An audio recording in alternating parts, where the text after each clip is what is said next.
At the start of the film, a man unlocks a door and discovers a planet 10 years behind our own.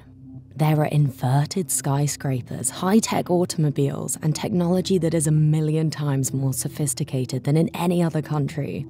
God, it turns out, established 22 parallel universes for experimentation when he created the cosmos.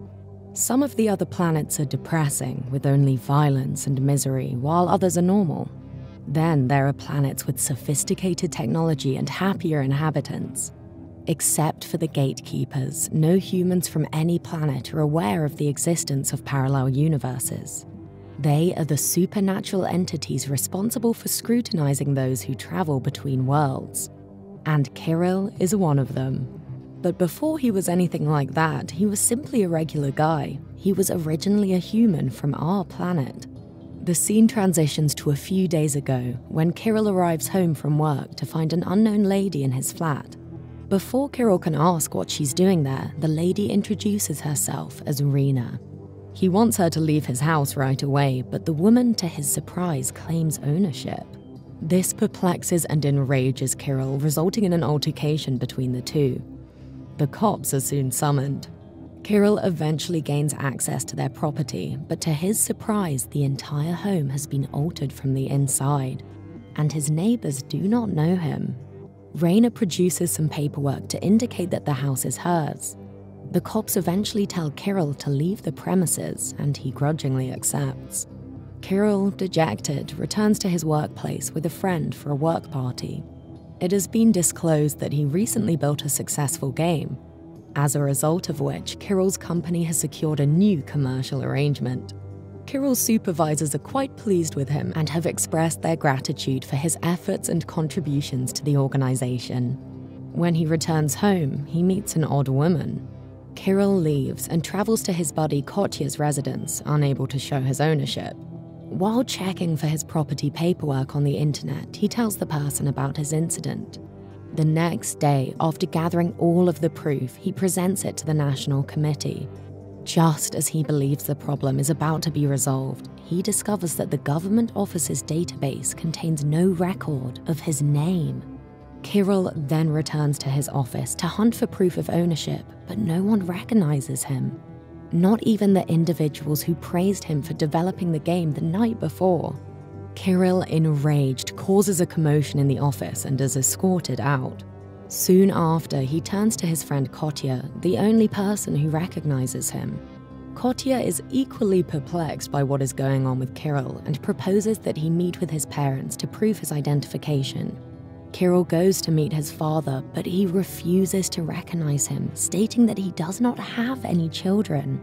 Kirill, enraged, resolves to confront Rena, the lady who appears to have started it all. He storms into his previous residence and urges her to leave once more.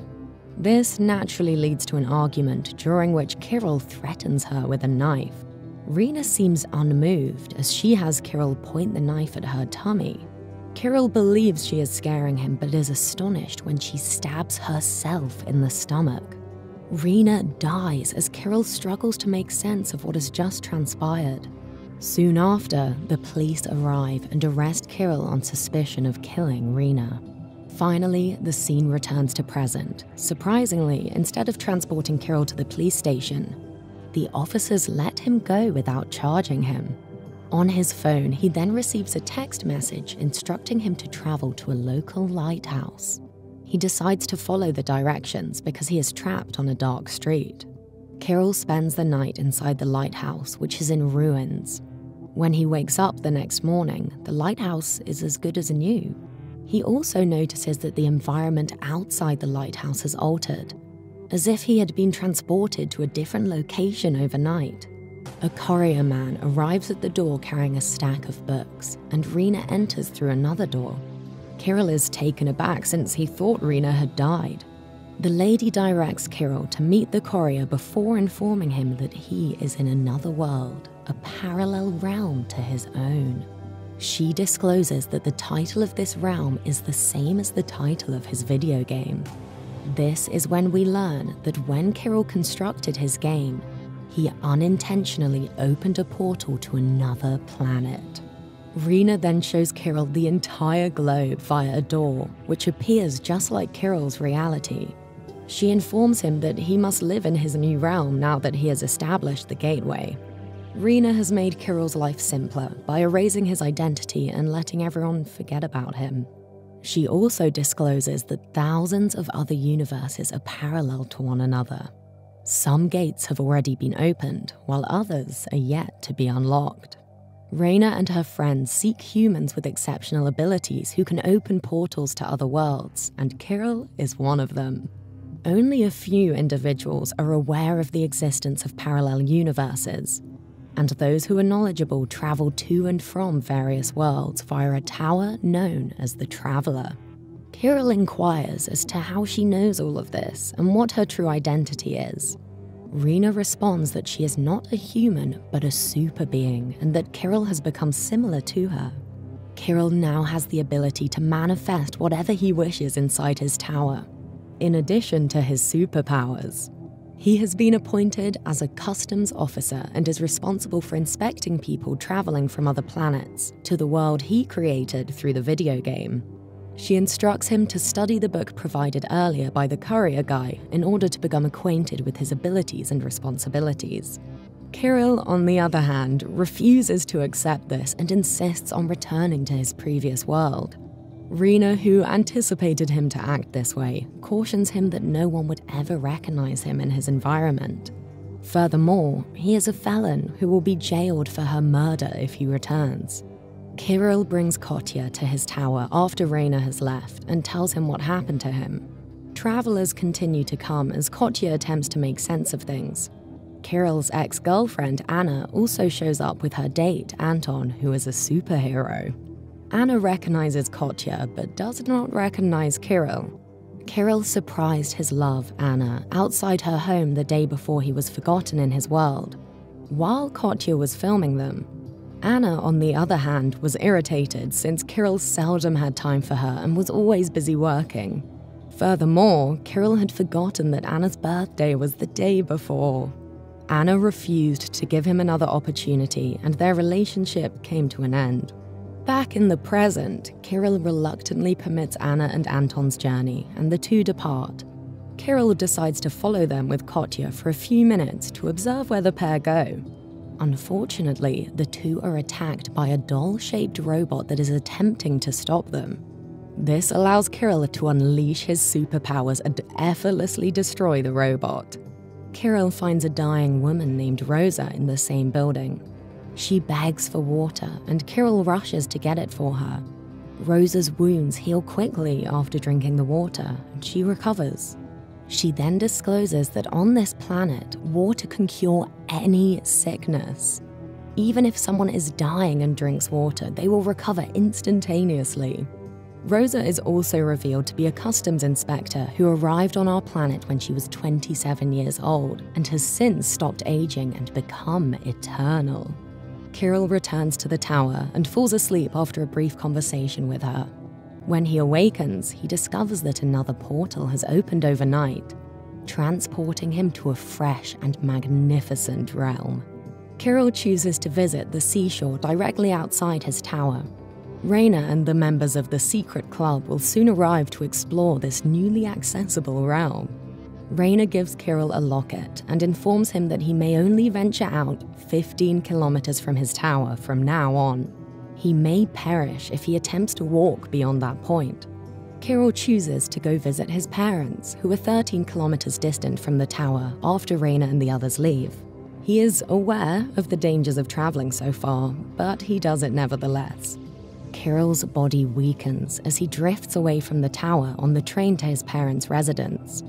As he grows dehydrated, a guy brings him water which instantly revives him. Kirill pretends to be his father's student and has supper with them after arriving at his parents' house. Later, he returns to his tower, where Anna and Anton appear once more. Anna discovered a freshly unlocked realm with a gorgeous beach and decided she wanted to go there. Kirill uses his position as a customs inspector to discover that Anton is not dating Anna and is only a guy employed by the secret group to keep an eye on her. Kirill is finally relieved and he attempts to pursue Anna once more. Kirill was able to unlock the door to the new world because he was thinking of Anna, who liked beaches. After spending some time together, Kirill decides to accompany Anna to Rena's party. Rena is irritated because she too has a crush on Kirill. Rosa entertains Anna during the party, where Kirill meets Felix, a former customs officer from another universe. Felix confesses that he was fired from his work because he opened the doors to numerous other worlds without the secret society's permission. Felix also discloses that there is a realm known as Utopia that governs over all other worlds. It is the only planet to which individuals from other worlds cannot travel. Meanwhile, seeing Kirill preoccupied with others, Anna becomes agitated and quietly exits the party. She is abducted by Rena's henchmen and sent to another dimension to guarantee she never sees Kirill again. Kirill, on the other hand, begins hunting for Anna during the party and returns to the tower after failing to find her. There, a committee member shocks him by secretly assigning him the responsibility of opening a gateway to Utopia, where no one is permitted to go. She maintains that Utopia is the true world and that all other worlds are only replicas of it. There is no animosity, bigotry, or sickness in paradise. People live happily and peacefully there. The committee member wants Kirill to discover the key to the success of the actual world so that the other worlds might learn from it. Kirill accepts the job, but his thoughts remain on Anna. He looks up Anna's house on the map the next day, and it's 15 kilometers away from the tower. He knows that walking so far away from the tower will kill him, but he doesn't care as long as he can meet his love. His health deteriorates as he approaches her house, but he consumes the snow to protect himself from dying. He ultimately arrives at her house, but is dismayed not to see her there. Finally, he returns to the tower, where he discovers that another new universe has opened up. This one appears to be a dystopian penitentiary filled with destitute citizens. Everyone there works at a factory owned by a woman revealed to be the world's customs officer. When she discovers that Kirill is a customs officer from another planet, she requests that he give a speech to stimulate her employees. Kirill agrees and observes Anna, who seems frail, amid the crowd. Rena's henchmen apparently abandoned Anna in this universe. Kirill skillfully crowds the customs officer with her own workers and continues to flee with Anna, knowing that the customs officer will never let her go. They are pursued, but they ultimately make it back to the lighthouse. After a while, Kotya arrives at the lighthouse, and it is revealed that he is a member of the secret club. This is also why he didn't forget him when everyone else in Kirill's world did. Kotya, angry with Kirill for bringing Anna back from another planet, limits Kirill's walking distance from the tower to 50 meters. Anna's health deteriorates when Kotya leaves, so he transports her to her dream world. Anna continues to recover, but Kirill's health rapidly deteriorates after 50 meters. As he is about to die, Anna removes the necklace that Rana had given Kirill when he first came. The two then return to the tower, and the gateway to another realm opens the next day. This time, it's a lovely, highly advanced, and flawless utopian planet. Kirill encounters the globe's customs officer, who informs him that this is the original world, 10 years behind the other worlds. Those universes were established so that individuals from this world might foretell and prevent evil things from happening in the future. The utopian world actively learns from the other world's faults. If another world goes to war, our world avoids everything that produced the battle. In other universes, the same thing happens when a sickness spreads or an apocalypse occurs. Similarly, if a new invention is developed in the parallel universe, that technology is immediately copied into our reality. Kirill, shocked by the revelation, resolves to return to the tower, but the officer refuses to allow him to return alive now that he knows the truth of the utopian world. Many beings from the Utopia attempt to murder him, but he escapes and returns to the tower. Rena approaches him, and it is revealed that she has once again banished Anna to another realm. Kirill becomes enraged and strikes Rena. A protracted battle occurs which concludes with Kirill killing her. Kirill's world begins to crumble as she dies. People's memories resurface after her death, and Kirill's mother calls him and demands that he come home. Kotya then arrives and informs him that the tower has been destroyed, preventing them from traveling to another realm. Kirill requests Kotya's assistance in locating another doorway, and after the two go, a fire department extinguishes the fire at the tower's remains. As a result, Rena lives, and the film concludes with a tease for a sequel. Subscribe for more videos like this, enable alerts, and leave a like to support the channel.